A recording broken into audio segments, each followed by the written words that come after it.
Hello and welcome to the video. This is a first look at this thing here. This is the TBS Fusion diversity module. Well, I guess they're calling it an enhanced analog video receiver module because this is very similar to the other new generation of diversity modules where it's not just switching between one antenna or the other, it's actually getting the signal from both antennas at the same time and using some clever software to create the image in your goggles. Very similar to things like the TrueDX and also the Rapid Fire, and this is the TBS version. Now I've got the Fusion in to have a play with it because I'm really interested in not only the TBS Fusion but how it fits with the future of some of the TBS products that's called the TBS Cloud. And I was very lucky to have a long chat with Trappy a couple of nights ago, and he filled me in with what the TBS Cloud is all about. So in this video I kind of want to give you a quick whistle stop tour of the TBS Fusion, talk about what it is, what it isn't, and also what it will be, and how that relates to the TBS Cloud and the TBS ecosystem, with the ability to connect to things like the Crossfire module and up into the model to set things like VTX power and CRSF telemetry as well. So first of all, let me talk about the TBS Fusion. So as I've said, it is a new generation of diversity in inverted commas receivers. It's actually listening to both antennas at the same time. You're going to probably want some kind of directional antenna like a patch and an omnidirectional antenna as well. Or you might have two omnis, you might have two patches, but it's always listening to both and reconstituting the image. Now the code that's actually doing that was written by the team at Brain FPV. Now the guys at Brain FPV are very smart cookies, and those of you that watch the channel, you'll know that I'm a fan of Brain FPV because they make things like the Radix flight controller, and they can take the Betaflight code and give it a vector-based on-screen display, which in my opinion works a lot nicer than that horrible Max chip-based thing that we have to live with as a legacy from back in the days of MinimOSD. It does easily install into Fat Shark goggles. It clips into place just as you'd expect, and the cover goes on. My tip would be, if you're installing it into your goggles, install it with the cover in place, and that way the joystick will still have free movement. Trying to install the cover over the top because of the size of the module is a little bit of a tight fit. The other thing to be aware of is that if you look in the manual that's currently available, I believe there's going to be a much more detailed one coming in the near future. It talks about, do you need the power adaptation? Now normally for other modules that need a little bit more power, the HDOs can handle it, and it can handle the TBS Fusion unless you turn on Wi-Fi. So even if you have the HDOs, you might end up doing the power adaptation as well. And I'll talk a little bit more about why Wi-Fi might be important in a moment. To use the module is very straightforward. First thing you're going to do is plug it in via a USB cable, go onto the TBS agent and flash it. Now I flashed it to the latest available as I'm recording the video, which is 0.26, and that added a couple of extra features. There is going to be a lot of changes to the firmware in the coming months as more pilots get their hands on the system and more things need addressing or features need adding. The cool thing is, once in the goggles, very similar to lots of the latest generation of modules like this, the screen that appears on the outside of the goggles also appears inside the goggles as well, meaning that if you want to change channel or mess about, then you don't have to take the goggles off to turn it around to look at the screen. It's all there presented in a beautiful clear menu that's exactly the same as the one that you see externally. It has lap timer, model finder, auto scan and all the modes you'd expect. So there's nothing really groundbreaking in terms of the stuff that's on here. It's stuff that we've seen before. There is an OSD in the image showing the signal strength 2 in the top left hand corner, and the system is calibrated from the factory, so you shouldn't have to do anything with it apart from install it and probably install the power mod in your goggles too. Now from the limited bit of flying that I've been able to do here, it worked pretty much as expected.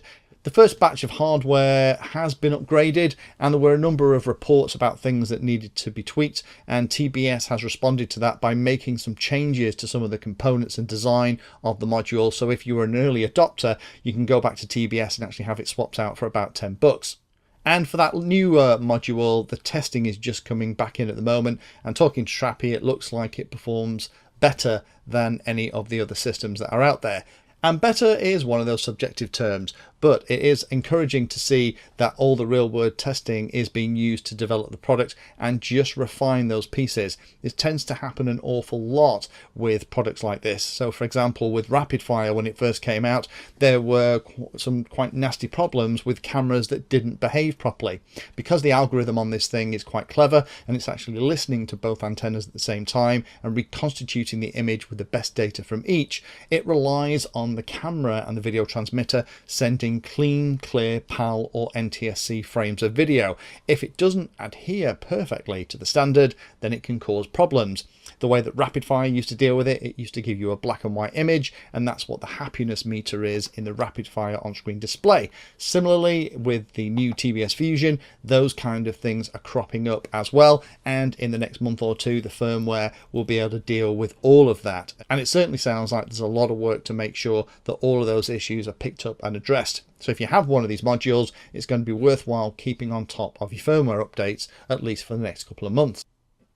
But the big question that I had was, why would TBS create something like this? It's a little bit different from their usual stuff. Well, that's where TBS Cloud comes in. So if we have all the parts of a regular FPV system here, so we have the TBS Fusion in your goggles, the Crossfire in the back of your radio, Crossfire receiver, and some kind of VTX. The way it works is that the TBS Crossfire and the Crossfire receiver talk to each other, sending radio signals and telemetry and settings up to the Crossfire receiver and getting telemetry and settings back. And that's pretty standard stuff. The way we set everything is using the OLED on the larger Crossfire, or by using the Lua script to set everything up. And go and have a look at the Maytech F405 build with the AR wing using Ardu Pilot, where I've done all of this stuff very recently with the latest code on everything. Now the cool thing is, and also done in that same build, is that you can tell the TBS Crossfire system to output a smart audio signal. So even if you don't have a flight controller, you can plug in a smart audio capable VTX and control the bands, frequencies, powers, channels, all the stuff that you could do from your kind of Betaflight OSD, you can do using Crossfire too.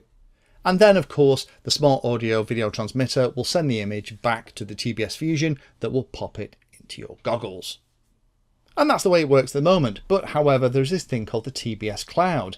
Now, interestingly, if you look at the side of the TBS Fusion, you'll notice the little wiggly line. That's actually a Wi-Fi antenna. Similarly, hidden away in the TBS Crossfire units is another Wi-Fi antenna as well. And this has been something that's been there since the very first days of Crossfire, but hasn't been enabled in firmware.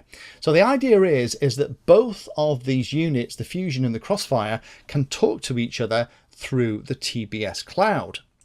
So how that would actually work is that both of them would connect to a Wi-Fi access point, and then the TBS Cloud would be the piece of technology that actually relays information from your TBS Crossfire system to your TBS Fusion and vice versa. In reality, that's going to either be your Wi-Fi hotspot, and that's how the TBS team are actually testing it at the moment, doing lots of things in the lab using a local hotspot to connect into the cloud, or it's going to be by turning on your Wi-Fi hotspot on your mobile device and giving access that way too. But speaking to Trappy, he was talking about the fact that the intention is to have a TBS app that's on the phone. So you don't have to have an internet connection, you just have to have your Wi-Fi turned on, and then all of the routing and all of the goodness that the TBS Cloud gives you can be handled locally on the device. So for me, the TBS Cloud is probably the most exciting part of this announcement. I fly a lot of Crossfire, and some of the stuff that I've done recently with the AR build, with the Ardu plane build in the AR wing, has shown me how capable Crossfire receivers are if you're using them for something than just an S-bus output or a CRSF output into a Betaflight quad. Now at the moment, from the conversation, this is all stuff that's planned, so will it come to fruition? I think only time will tell, but I do like this as an idea. So if I do get any updates from TBS or Trappy directly, I'm allowed to share them, then I will on the channel. So make sure you've subscribed and have that bell notification icon on. And big thanks again to Trappy for taking the time the other night to kind of take me through this, and also for looking at the video to technically check that I've represented some of these future technologies properly, because at the moment this is all stuff that's going to come. But it does mean that if you are already a TBS Crossfire pilot, if you have something like the Fusion, you'll be able to do things in the future that no other Goggle module can. Thank you for watching my video and watching right to the very end. If you want to find out what I'm currently working on, you can follow me on social media by searching for Painless360 in the usual places. If you'd like to become part of the inner circle, then you can become a Patreon. Details are in the description and you get lots of additional benefits. Check out the playlist section on the channel too. I organise all of my videos into playlists and it's called something like Introduction to or for Beginners. All of the content is aimed so that you can start at the very beginning and it teaches you that subject, starting with simple principles and moving up to teach you everything you need to know.